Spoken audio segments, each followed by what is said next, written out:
جی senator مشتاق صاحب جی quickly جی. میں یہ عرض کر رہا ہوں کہ جو واقعہ ہوا ہے پاکستان نیوی کی، بالکل مجھے اس سے اتفاق ہے. جو ان کی پریس ریلیز آئی ہے اس میں یہی لکھا گیا ہے، کہا گیا ہے کہ انہوں نے انٹر ہونے کی کوشش کی، لیکن یہ کوشش پاکستان بحریہ نے ناکام بنا دی، جس پہ ہم ان کو خراج تحسین پیش کرتے ہیں اور ہمیں اپنے آرم فورسز پر مکمل اعتماد ہے.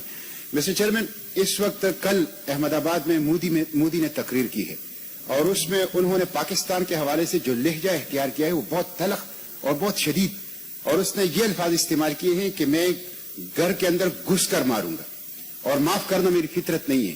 اور اس کے بعد پھر یہ واقعہ ہوا ہے رات کے وقت پاکستان کے جو سمندری حدود ہے اس میں. تو میں یہ عرض کر رہا ہوں کہ ہمیں اسی طرح ویجیلنٹ رہنا چاہیے اور جس طرح بات آئی ہے ٹرانسپیرنسی ہونی چاہیے. ابھی تک جو ابتدا میں واقع ہوئے اس پہ تو پارلیمنٹ ان پکچر تھی، لیکن اس کے بعد کیا صورتحال ہے ہماری سیکیورٹی کی. ہماری اس وقت جو شاکر اللہ کا مسئلہ ہوا ہے، کل یہاں پارلیمنٹ میں بات آئی تھی کہ اس کو ہم انٹرنیشنل فورا پہ اٹھائیں گے، آج تک کوئی کچھ نہیں ہوا اس حوالے سے. تو میں سمجھتا ہوں سیکیورٹی اور فارن افیئرز ان دونوں کو بڑی کوآرڈینیٹڈ ایفرٹس کرنی چاہیے اور پارلیمنٹ کو جی تھینک یو جی.